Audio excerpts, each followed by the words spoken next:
UK Prime Minister Boris Johnson will today announce a 10 p.m. closing time for pubs and restaurants across England as from Thursday. This is as the UK Prime Minister begins to reinstate possible national lockdown measures to contain a second wave of coronavirus to control the COVID-19 while keeping businesses and schools open.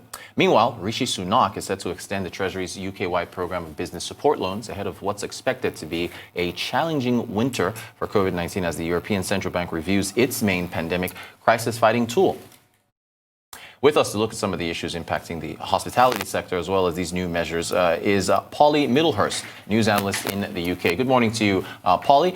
Great welcome to the show. What are we expecting to hear later today from Prime Minister Boris Johnson? Well, great to see you. Thanks for having me on the programme. Yes, lots to report here from the UK. These are indeed worrying times for the people of Britain and indeed the people who live within our shores. The messaging coming out of Downing Street is of a second lockdown. Lockdown 2, you may have noticed, all you Twitter users, was in fact trending last night. But when you cast your mind back to lockdown 1, that was something of a novelty, wasn't it? We were heading into the summer months. We were all behind our NHS, backing them, coming out for a clap on a Thursday evening at 8 o'clock. But now it's a different story. We're heading into those dark winter months, and there's much less enthusiasm, dare I say support for the Prime Minister and what we're in for during the next 6 months. And 6 months it is as well. There was that meeting in Downing Street yesterday, which was broadcast across the UK at 11 o'clock from Professor Chris Whitty and Professor Patrick Vallance, the medical advisors on the SAGE committee. And they spelled it out very clearly that the long haul ahead is those 6 months. Today, right now, the Prime Minister is currently chairing a COBRA meeting at Downing Street. He's due to address the Commons at 12:30 in just over an hour's time, London time, and he'll be addressing the nation at 8 p.m. The drama of that is he hasn't done it for some time, so all the people in the UK will know something is up. Something has changed, and the talk of lockdown 2 is what is worrying people. Not only will he confirm that 10 p.m. curfew that you were referring to earlier on, that already exists in some parts of the UK to be rolled out nationwide, he'll also be stressing the rise of the R number, the reinfection rate, and letting the British public know that unless everybody takes COVID seriously, he will impose lockdown on the population, and that will be backed up by hearty fines if people don't comply. Thank you for that, Polly. So how is the hospitality sector bracing for this when one thinks of the job losses and so on that have already been suffered? Well, lockdown 2 is horrendous news for the hospitality industry, already reeling from the last 6 months. And in spite of that leg up from the Chancellor, Rishi Sunak, with the well-vaunted furlough scheme, which, of course, many small businesses within the hospitality industry have relied upon. We could, of course, recall the August Eat Out to Help Out scheme. Monday to Wednesday, you could get £10 off. 100 million users of that particular scheme, but that's drawn to a close. And of course, furlough drawing to a close at the end of October as well. So as that help, that leg up from Rishi Sunak expires and the furlough schemes expire, the hospitality industry are really worried. And we could see very many small establishments closing down over the next 6 months. And it's not just the small establishments. The big boys, as you mentioned, are struggling as well. Whitbread, which owns the Beefeater chain of restaurants in the UK, and Premier Inns, has today announced 6,000 job losses. That's a fifth of its workforce. That's on top of the 150 redundancies already announced. And that will affect around 150 more people. So if the hospitality industry is struggling, just imagine what it's like for the other half of the hospitality industry, which is the sporting and events and entertainment arena.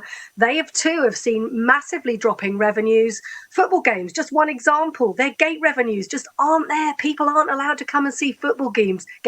So they haven't got those funds that they normally have to see them through the summer months from season tickets and from gate revenues as well. So it's going to be a pretty difficult time for the hospitality industry. And as I say, it's 6 months really that they're looking at that they've got to survive. Wow, it's pretty tough stuff there. So now this, I would gather, would put some pressure on Rishi Sunak to, rise to the occasion by doing more for the hurting sectors, maybe a more targeted approach to stimulus. Well, what do you think? What's he going to do here? Well, it's going to be interesting to see, isn't it, what stimulus he does come up with. The UK economy and its workforce was among the best looked after in the world with that furlough scheme at the start of lockdown 1. But can the Treasury sustain that level of spending for another 6 months? And what about the knock-on effects of all that borrowing in the years ahead? All good economists know that you can only kick a can down the road for so far for so long. At some point, we expect to see maybe some quantitative easing, some QE, printing money to you and me to bolster the economy. But these are uncharted waters for the Chancellor, fairly young Chancellor as well, Rishi Sunak, ex-Westminster College, very well thought of, and a good rep so far in handling this. But you know, it isn't too much to say he is making it up as he goes along. No one's ever had to deal with these kind of economic problems before. No government would trash the economy as it has on purpose, and yet there are still naysayers. There are still people saying, oh, the virus is just a hoax. Nobody dies of COVID. The government's doing it to control us. So they've really got to have the public on side. What can the Chancellor do?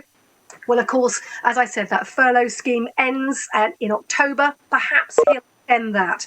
The stamp duty holiday, when people were encouraged to go out and continue to prop up the housing market, if they bought a house up to the value of £500,000, that could be extended, because as that draws to a close and as the job cuts cut in, perhaps the furlough scheme ends. We are looking at perhaps doldrums as well for the property market. This is all crystal ball stuff. We don't really know what's going to happen, but these normal indicators in the economy would indicate that we aren't looking at good times ahead. And in fact, I'm fairly friendly with one of the analysts at Savills, the estate agents in London. He's pretty spot on every time he predicts something, and he's predicting a 13% drop in house prices over the next 6 months. So my advice to you is, if you've got something to sell, sell it now before those sentiments really drop, or wait, and you'll be waiting about another 6 months. Gosh, thank you for that, Polly. So just as a quick follow-up, I guess as far as extending support for businesses, the main issue is the main issue debt? Because, you know, there's been a lot said about the UK's debt continue to rise as the government, well, tries to tackle COVID-19 with lots of more spending. Yeah, I mean, it's crystal ball stuff. I don't know. The Chancellor doesn't know. How is it all thread together? The economy is such a complicated piece. There are so many variables, so many bits that constitute its health or its dis-ease, as we say. But it isn't looking good. It's looking like a 6-month lockdown. But as Professor Chris Whitty said yesterday in that piece from Downing Street, you know, the medical community is doing well on the vaccines. We're in second and third phase trials at the moment. They're going well. They're going better than expected. And the medical people, science, will come riding to our rescue in the spring. But even when it does that, don't forget, you've got to manufacture those vaccines. There could be shortages of the components that go inside the vaccines. Then you've got to package them up. Then you've got to distribute them. And then you've got to administer them to a population that may not want to take them. And we know that antibodies don't last long in the system. So will we have to vaccinate, then revaccinate? We really are looking into a crystal ball here. The Chancellor, Rishi Sunak, a very capable politician and a very capable economist, will no doubt steer us through these waters as best he can. But he is making it up as he goes along, as every other world leader is, and shouldn't be shy to admit, because nobody has been in these uncharted waters before. In the meantime, look out for that statement from the Commons from Prime Minister Boris Johnson at 12:30 London time, and of course that dramatic address to the nation at 8 o'clock tonight. All right, Polly Middlehurst, thank you so much for your analysis there. We appreciate your insights. Thank you so much.